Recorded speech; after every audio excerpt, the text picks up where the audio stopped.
The U.S. soldiers swept through the compound, each room cleared with ruthless efficiency. Their moves were precise, calculated, and rehearsed down to the smallest detail. To the U.S. military, he was known as high-value target number 1. After months on the run, they had tracked him to this remote farmhouse. But there was no sign of him. He was a ghost. Just as the elite task force began preparing to evacuate, they noticed something, a hidden spider hole buried beneath debris in the farmhouse. Wary of an enemy ambush, a soldier reached for his grenade, finger poised on the pin. Suddenly, a disheveled, bearded man slowly emerged from the shadows. The troops stared, momentarily frozen in disbelief. It was the Butcher of Baghdad himself. On today's episode of the Infographic Show, we'll take you inside the high-stakes mission and reveal how U.S. Special Forces took down Saddam Hussein. 20th of March, 2003. Explosions ripped through Saddam Hussein's opulent palace, casting an ominous glow over Baghdad's night sky as the city braced for impact. Operation Iraqi Freedom launched with a mission as daring as it was dangerous: to dismantle Hussein's powerful regime and his elite guard. Toppling Hussein wouldn't be easy. His rule was fortified by loyal forces ready to fight until the bitter end. Their mission wasn't just about military might. It was a high-stakes search and destroy mission. The search for Hussein's alleged weapons of mass destruction was no ordinary mission. It was a hunt to prevent potential global catastrophe. The 9th of April, 2003. Just 3 weeks after the invasion's start, the United States forces crushed the Iraqi army and seized Baghdad, Iraq's capital. The speed of the assault stunned the world. Baghdad, the very heart of Saddam's regime, fell in less than a month. The occupation was punctuated by an unforgettable moment: the toppling of Saddam Hussein's statue in Fardas Square. The powerful images were broadcast into homes across the globe, capturing American soldiers and jubilant Iraqis as they pulled down the towering statue. The statue was a symbol of decades of oppression, and its fall, a beacon of hope for a new future. Hussein quickly fled the city as coalition forces advanced, slipping through their grasp as he went into hiding. The iron ring of coalition forces seemed impenetrable, but Saddam managed to vanish. It left U.S. forces scouring the barren, war-torn lands of Iraq in search for one of the world's most wanted men. May 2003. Even though the Iraqi army was disbanded, there were still those within its ranks loyal to Hussein. They would soon form an insurgency force, absorbing the hundreds of thousands of heavily armed Iraqi soldiers in their ranks. As the occupation went on, it became clear that the United States intelligence about the presence of weapons of mass destruction had been deliberately misleading, and the Iraq War not only lost support from those in the West, but sparked violent retaliation from insurgents within Iraq. Still, the United States kept their crosshairs on finding and capturing Saddam Hussein. They believed this would not only symbolize the successful culmination of their war effort, but also urged the loyal insurgency to lay down their arms once the country's former dictator was in U.S. custody. U.S. military personnel on the ground in Iraq were dealing with the insurgency. Intelligence operatives began to compile a lengthy list of numerous high-value targets. These were all people who were believed to have been prominent figures within the toppled regime. And, naturally, at the top of that list was Hussein himself. Acting on the intelligence they were provided, the United States military began rounding up some of these key members of the regime. 22nd of June 2003. In a high-stakes mission that had been weeks in the making, U.S. forces honed in on a lead that could change the course of the Iraq War. The targets were Saddam Hussein's two sons, Qusay and Uday, the brutal heirs to their father's regime. As the mission unfolded, the insurgency was shifting. What had began as scattered acts of defiance against the U.S. occupation was turning into a coordinated resistance, increasingly well-armed and dangerously organized. The stakes of every U.S. operation were higher than ever. In the early dawn hours, U.S. troops launched a meticulously planned raid in Mosul, the northern city where intelligence had finally pinpointed Qusay and Uday's hideout. But what they encountered was anything but a simple takedown. Behind the walls of a fortified villa, Qusay and Uday prepared to make their last stand. Armed with a deadly arsenal and determined not to be captured, the two men fought back with relentless force. Inside the house, explosions echoed as U.S. forces advanced. Room by room, each corner a potential death trap, every step forward more treacherous than the last. The firefight was as fierce as it was deadly. Bullets tore through the air, grenades shattered concrete, and plumes of smoke rose into the sky.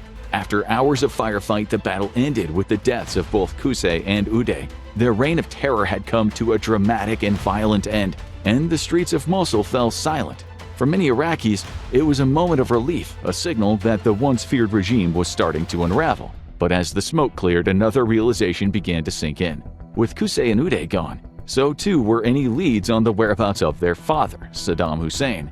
The mission that had led to this discovery had brought no answers about where the dictator might be hiding. The U.S. forces were now left with the grim task of continuing their search in the shadows, without the insights that only Saddam's sons could have provided. The manhunt was back to square one. July 2003. U.S. forces quickly realized they were facing a ghost. With Saddam Hussein's regime toppled, his inner circle and political allies had vanished into the shadows. The former government lay in ruins, shattered and disorganized. For the United States, this was a turning point. The conventional strategy of targeting known political leaders was useless against an adversary like Saddam. Army intelligence knew they'd have to think differently. Intelligence officers began to reason that Saddam's true circle would be a network of loyal and trusted confidants who had grown up alongside him and who were fiercely devoted to his cause. These were the people that they would need to find if they had any hope of capturing the dictator. Army Staff Sergeant Eric Maddox, a trained interrogator, was deployed to Iraq with a single mission. Maddox was assigned to the Special Operations Task Force, operating in Tikrit, Saddam's birthplace and the epicenter of his influence. Maddox's orders were clear: find the men who were still loyal to Saddam and gain their trust, or break their silence. Over the coming months, Maddox and his team would embark on a relentless manhunt, capturing low-level associates of Saddam Hussein and systematically bringing them in for interrogation. From the captured men, they learned the core families who had known Saddam since his youth in Tikrit and who had remained loyal through the years. With these leads, the U.S. devised a plan, a meticulous, intelligence-driven method they called the three-tier strategy, focusing on 5 specific families who had been tied to Saddam's inner circle since his boyhood. The strategy aimed to dismantle his protective network one layer at a time. It was a slow, methodical process, but each captured associate, each interrogation, brought them one step closer to uncovering the dictator's whereabouts. August 2003. Once the Army intelligence had mapped out Saddam Hussein's intricate network of loyalists, they began tracking down each key player, including Hussein's closest confidants and even his family members. These were people from his inner circle, like drivers and palace cooks, who had worked side by side with the dictator, each potentially holding a vital clue about Hussein's whereabouts. One by one, these individuals were captured and interrogated by U.S. forces, and with each interrogation, the web began to unravel. Every name mentioned, every whispered connection, revealed a new link in Hussein's carefully hidden network. The high-value target was growing closer, piece by piece. High-stakes raids were launched across Iraq on the homes of suspected allies. With every search, Army intelligence unearthed clues, hidden documents, coded messages, scraps of information that tightened the circle around Hussein. At the top of their list was Mohammed Ibrahim, known within Task Force 121 as the Source or the Fat Man. But Ibrahim wasn't just another confidant. He was one of Saddam's elite inner circle bodyguards. Piece by piece, the net was closing. 11th of October, 2003. The U.S. achieved a breakthrough in the hunt for Saddam Hussein by apprehending a pivotal target, Ibrahim's youngest brother. His capture, the result of a high-stakes raid, brought in a new lead for questioning. The family's deep ties to the regime as personal bodyguards to Saddam's inner circle made them trusted enough to possibly hold critical knowledge of Hussein's whereabouts. Next on the list was Basim Latif, a driver once embedded within the regime, and a close confidant of Mohammed Ibrahim. Latif's insight, along with that of other captured allies, could prove to be the final piece. But it took 3 grueling months, 200 intensive interviews, and a sprawling list of 2,000 suspects. With each new name, each interrogation, they were getting closer to Hussein. 1st of December 2003. U.S. forces rolled through Tikrit with one aim: to capture the driver of Mohammed Ibrahim, Saddam Hussein's elusive ally. The driver was swiftly delivered to Maddox, who braced himself for an intense interrogation. For 8 agonizing hours, Maddox pressed the driver until he finally broke, revealing his identity and his role in delivering orders across the Iraqi insurgency. But Maddox needed more: the exact location of Ibrahim. Without it, Saddam would remain one step ahead of U.S. forces. Over the next 2 weeks, Maddox and his team interrogated members of Ibrahim's extended family, relentlessly hunting for new clues. Each session brought them closer until Maddox uncovered Ibrahim's movement between 5 known safe houses. Finally armed with the locations, he met with the Delta Force commander. Victory felt within reach, but fate intervened. Headquarters was shutting down the mission. Maddox had orders to return stateside. Devastated, Maddox held up the paper with the addresses, silently pleading. The Delta Force commander met his gaze and said, "Eric, we're shut down tomorrow. We'll raid all 5 tonight." But after hours of tense raids, Ibrahim had vanished without a trace, and hopes of capturing Saddam Hussein were slipping away. Maddox boarded a Chinook helicopter to Baghdad. His mission and his tour was over.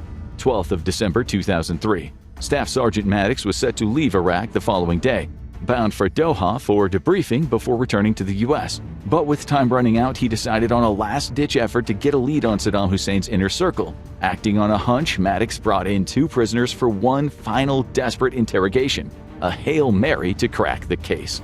After hours of intense questioning, one prisoner finally revealed the clue Maddox had been hoping for. Ibrahim was in Baghdad. Seizing the chance, Maddox urgently phoned the Delta Force commander in Baghdad, urging an immediate raid on the suspected location. The team braced for a grueling night, knowing stakes couldn't be higher. Determination was etched on their faces as they rolled out into the chaos of Baghdad. Back at the interrogation center, Maddox waited, his eyes fixed on the clock. The minutes slipping by, the weight of his mission pressing down on him. Time was slipping through his fingers, and with it, the chance to find Saddam Hussein. 1 a.m., 13th of December 2003. Maddox's phone rang. It was the Delta Force commander. The team had raided the Baghdad house. Maddox held his breath, pulse racing. His grip tightened on the phone, his knuckles whitening as he braced for the news. This was it, the moment he'd been fighting for. He shut his eyes. He's not there. For a heartbeat, everything was still. Then frustration and disbelief surged through him. How? How could they have missed him? Inside, the team had taken several enemy insurgents into custody. Maddox let out a long, slow breath, his mission left incomplete despite his last desperate efforts. But he still had time. He needed answers, and one of them was going to talk. 2 a.m., 13th of December 2003. The prisoners were led into the dimly lit interrogation center. Maddox sat down across from the homeowner, observing every detail. As the man spoke, something felt off. He didn't sound like he was from Baghdad. Maddox's mind began to race. This man was from Tikrit, Saddam's hometown. For the next 2.5 hours, Maddox pushed hard, his instincts telling him he was onto something big. Finally, the prisoner cracked. Maddox's heart pounded as he realized he was face to face with Mohammed Ibrahim's deputy. Without hesitation, Maddox demanded to know Ibrahim's whereabouts. The deputy stared back, and with a chilling calm he revealed Mohammed Ibrahim was in the house during the raid. 5:30 a.m., 13th of December 2003. Maddox sprinted to the holding cell, heart pounding. He tore the hood off the first prisoner. The man blinked in the harsh light, but he wasn't the one. One by one, Maddox pulled off their hoods, tension building with each face revealed, but none of them were Ibrahim. Finally, Maddox reached the last prisoner. He took a steadying breath, gripped the hood, and lifted it slowly. And there he was, face to face with Mohammed Ibrahim. Maddox was scheduled to leave at 8 a.m. As the C-17 was prepared for takeoff, Maddox sat opposite the man who could unlock the search for Saddam Hussein. The one man who would never willingly reveal the dictator's location. And so, Maddox did the only thing he could. He sat quietly and he listened. 6 a.m., 13th of December 2003. I don't know if I should do it. Ibrahim was shaking his head. He was on the edge of revealing Saddam's hiding place, his loyalty wavering against the promise of freedom. Maddox watched, knowing that this was the closest he'd come to capturing Saddam. But time was up. With a heavy heart, Maddox escorted Ibrahim back to his cell, his last chance seemingly slipping away. 7 a.m., 13th of December 2003. Back at the barracks, Maddox packed his bags and climbed into a jeep bound for the waiting C-17. But just as they approached the airstrip, a call came through. Ibrahim had cracked. Without hesitation, Maddox leaped from the jeep and raced back to the cells. I'm going to help you, muttered Ibrahim. Maddox stared at the terrorist. You're not going to help us. You're going to take us. In a low voice, Ibrahim revealed what Maddox had been searching for. Saddam was hiding at a farmhouse south of Tikrit. Operation Red Dawn was about to begin. 1 p.m., 13th of December 2003. Things moved swiftly after the interrogation. Based on Ibrahim's intel, 2 farmhouses near Al-Dawar, just south of Tikrit, were now under scrutiny. One of these sites was said to be Saddam's hiding place. They were quickly designated as Wolverine 1 and Wolverine 2, codenames inspired by the insurgent group in the 1984 film Red Dawn, after which the operation itself was named. By early morning, the elite U.S. Special Forces Team Task Force 121, along with the 1st Brigade Combat Team of the U.S. Army's 4th Infantry Division, was mobilized. Their mission was clear: to capture the Butcher of Baghdad. 7:30 p.m., 13th of December 2003. Under the cover of darkness, 600 troops advanced, moving silently through the streets of Al-Dwar. They approached the farmhouses codenamed Wolverine 1 and Wolverine 2. Soldiers from the U.S. 4th Infantry Division and Task Force 121 coordinated their approach, each step bringing them closer to their target. As they reached the locations, the command was given, and the assault began.